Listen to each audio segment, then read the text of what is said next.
नमस्कार दोस्तों, एजुकेशन 24 में आपका स्वागत है। दोस्तों, आज का वीडियो आप सभी के लिए बहुत ही खास होने वाला है, क्योंकि आज के इस वीडियो में आपको बीए सेकेंड ईयर के थर्ड सेमेस्टर में आपका जो सब्जेक्ट है हिस्ट्री, उसके अंदर कौन कौन से क्वेश्चन आने वाले हैं, इस वीडियो के अंदर मैं आपको आने वाले क्वेश्चन के बारे में बताऊंगा। तो आप इस वीडियो को पूरा अंत तक जरूर देखिएगा, क्योंकि इस वीडियो से आपको बहुत कुछ सीखने को मिलेगा जो कि बीए एग्जाम में काम करेगा।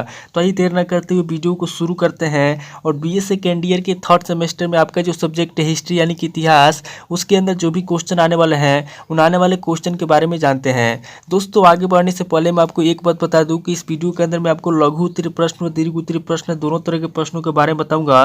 तो आप इस वीडियो को स्किप किए बिना पूरा देखिएगा, ताकि आपको दोनों तरह के प्रश्नों के बारे में अच्छे से पता चल सके। तो ये बिना किसी देरी के हम लोग शुरू करते हैं और सबसे पहले लघु उत्तरीय प्रश्नों के बारे में जानते हैं। तो यहाँ पे दोस्तों लघु उत्तरीय प्रश्न में पहले प्रश्न की बात की जाए तो यहाँ पे दोस्तों आपका पहला प्रश्न दिया हुआ है, कर्नाटक का द्वितीय युद्ध एवं परिणाम बताइए। पहला क्वेश्चन कह रहा है कि जो कर्नाटक का द्वितीय युद्ध हुआ था, यानी कि जो कर्नाटक का दूसरा युद्ध हुआ था, यहाँ पे आपको कर्नाटक के दूसरे युद्ध के बारे में बताना है और उस युद्ध का क्या परिणाम हुआ, यहाँ पे आपको परिणाम के बारे में बताना है। अब दोस्तों अगले क्वेश्चन की बात की जाए तो यहाँ पे आपका दूसरा क्वेश्चन दिया हुआ है, रूहेलो के प्रति वारेन हेस्टिंग्स की नीति की विवेचना कीजिए। दूसरा क्वेश्चन कह रहा है कि जो रूहेलो के प्रति वारेन हेस्टिंग्स की नीति है, यहाँ पे आपको वारेन हेस्टिंग्स की नीति की विवेचना करना है। अब अगले क्वेश्चन की बात की जाए तो यहाँ पे आपका तीसरा क्वेश्चन दिया हुआ है, सूरत की संधि का वर्णन कीजिए। तीसरा क्वेश्चन कह रहा है कि जो सूरत की संधि है, यहाँ पे आपको सूरत की संधि का वर्णन करना है, यानी कि सूरत की संधि के बारे में आपको बताना है। अब अगले क्वेश्चन की बात की जाए तो यहाँ पे आपका चौथा क्वेश्चन दिया हुआ है,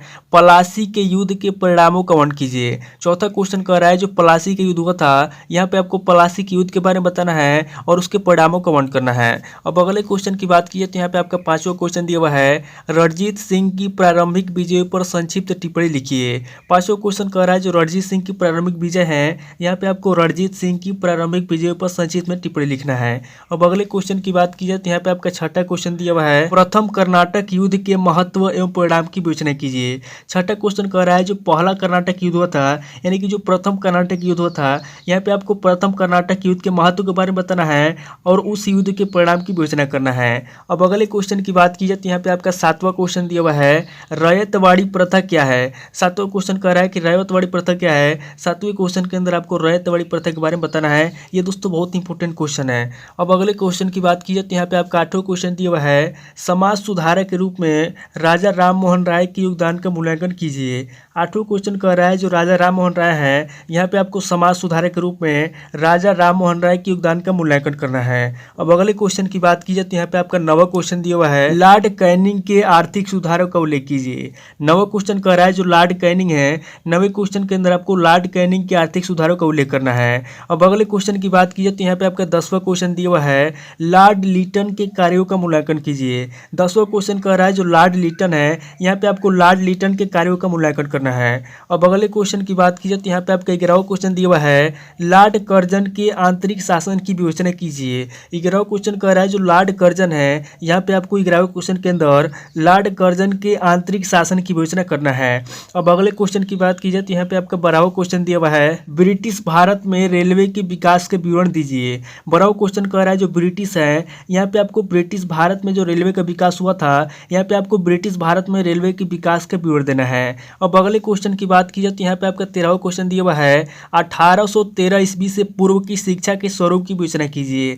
13वां क्वेश्चन कह रहा है जो शिक्षा है, यहाँ पे आपको 1813 ईस्वी से पूर्व, यानी कि 1813 ईस्वी से पहले की जो शिक्षा का स्वरूप था, जो शिक्षा का मॉडल था, यहाँ पे आपको 18 से 13 ईस्वी से पूर्व की शिक्षा के मॉडल की विवेचना करना है। अब अगले क्वेश्चन की बात की जाए तो यहाँ पे आपका 14वां क्वेश्चन दिया हुआ है, सैडलर कमेटी के रिपोर्ट पर टिप्पणी लिखिए। 14वां क्वेश्चन कह रहा है जो सैडलर कमेटी है, 14वें क्वेश्चन के अंदर आपको सैडलर कमेटी के रिपोर्ट पर टिप्पणी लिखना है। अब अगले क्वेश्चन की बात की जाए तो यहाँ पे आपका 15वां क्वेश्चन दिया हुआ है, सार्जेंट शिक्षा योजना की सिफारिशों को लिखिए। 15वां क्वेश्चन कह रहा है जो सार्जेंट शिक्षा योजना की सिफारिश है, 15वें क्वेश्चन के अंदर आपको सार्जेंट शिक्षा योजना की सिफारिशों को लिखना है। अब दोस्तों अगले क्वेश्चन की बात की जाए तो यहाँ पे आपका 16वां क्वेश्चन दिया हुआ है, भारत सरकार अधिनियम 1919 के गुण बताइए। 16वां क्वेश्चन कह रहा है जो भारत सरकार अधिनियम 1919 है, यहाँ पे आपको भारत सरकार अधिनियम 1919 के गुण बताना है। अब अगले क्वेश्चन की बात की जाए तो यहाँ पे आपका 17वां क्वेश्चन दिया हुआ है, मुस्लिम लीग की स्थापना पर टिप्पणी लिखिए, इसके उद्देश्य क्या थे। 17वां क्वेश्चन कह रहा है जो मुस्लिम लीग है, यहाँ पे आपको सबसे पहले मुस्लिम लीग की स्थापना पर टिप्पणी लिखना है। उसके बाद आपको मुस्लिम लीग के क्या उद्देश्य थे, यहाँ पे आपको मुस्लिम लीग के उद्देश्य भी बताना है। अब अगले क्वेश्चन की बात की तो यहाँ पे आपका 18 क्वेश्चन दिया हुआ है और लघु उत्तरीय प्रश्न का लास्ट क्वेश्चन दिया हुआ है, भारतीय राज्यों का एकीकरण एवं विलयन का वर्णन कीजिए। 18 क्वेश्चन कह रहा है जो भारतीय राज्यों का एकीकरण हुआ था और उनका विलयन हुआ था। यहाँ पे आपको भारतीय राज्यों के एकीकरण के बारे में बताना है और उनके विलयन का वर्णन करना है। ये दोस्तों टोटल आपके 18 क्वेश्चन हो गए जो कि आपके लघु उत्तरीय प्रश्न में पूछे जाएंगे। अब दोस्तों आगे हम लोग लॉन्ग क्वेश्चन के बारे में जानेंगे, यानी कि दीर्घ उत्तरीय प्रश्नों के बारे में जानेंगे। तो यहाँ पे दोस्तों दीर्घ उत्तरीय प्रश्नों में पहले प्रश्न की बात की जाए तो यहाँ पे आपका पहला प्रश्न दिया हुआ है, बंगाल में ब्रिटिश प्रसार नीतियों की समीक्षा कीजिए। पहला क्वेश्चन कह रहा है जो बंगाल है, बंगाल में जो ब्रिटिश प्रसार नीति है, यहाँ पे आपको बंगाल में ब्रिटिश प्रसार नीतियों की समीक्षा करना है। अब अगले क्वेश्चन की बात की जाए तो यहाँ पे आपका दूसरा क्वेश्चन दिया हुआ है, लॉर्ड डलहौजी ने देशी राज्यों पर किस प्रकार ब्रिटिश प्रभुसत्ता कायम की विवेचना कीजिए।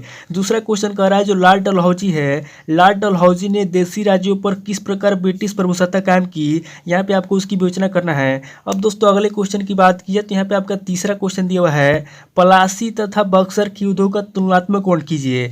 तीसरा क्वेश्चन कह रहा है जो पलासी तथा बक्सर के युद्ध हुआ था, तीसरे क्वेश्चन के अंदर आपको पलासी तथा बक्सर के युद्धों का तुलना करना है, यानी कि पलासी और बक्सर में क्या कमी थी क्या खास थी, यहाँ पे आपको तुलना करके बताना है।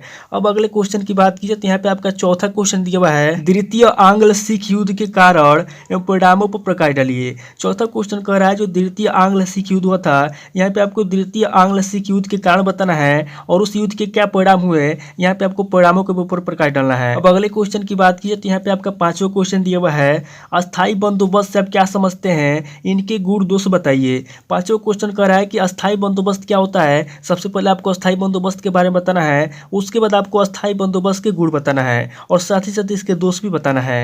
अब अगले क्वेश्चन की बात की जाए तो यहाँ पे आपका छठा क्वेश्चन दिया हुआ है, 1861 के कौंसिल अधिनियम का आलोचनात्मक वर्णन कीजिए। छठा क्वेश्चन कह रहा है जो 1861 के कौंसिल अधिनियम है, यहाँ पे आपको 1861 के कौंसिल अधिनियम का आलोचना करना है, यानी कि 1861 के जो कौंसिल अधिनियम है उसकी कमी आपको निकालना है, उसकी आलोचना करना है। अब अगले क्वेश्चन की बात की जाए तो यहाँ पे आपका सातवां क्वेश्चन दिया हुआ है, लॉर्ड रिपन की प्रशासनिक सुधारों का वर्णन कीजिए। सातवां क्वेश्चन कह रहा है जो लॉर्ड रिपन के प्रशासनिक सुधार हैं, सातवें क्वेश्चन के अंदर आपको लॉर्ड रिपन के प्रशासनिक सुधारों का वर्णन करना है। अब अगले क्वेश्चन की बात की जाए तो यहाँ पे आपका आठवां क्वेश्चन दिया हुआ है, 19वीं शताब्दी में भारत में रेलवे के विकास को अनुरेखित कीजिए। आठवां क्वेश्चन कह रहा है जो 19वीं शताब्दी है, यहाँ पे आपको 19वीं शताब्दी में जो भारत में रेलवे का विकास हुआ था, यहाँ पे आपको 19वीं शताब्दी में भारत में रेलवे के विकास को बताना है कि किस तरीके से भारत में रेलवे का विकास हुआ था।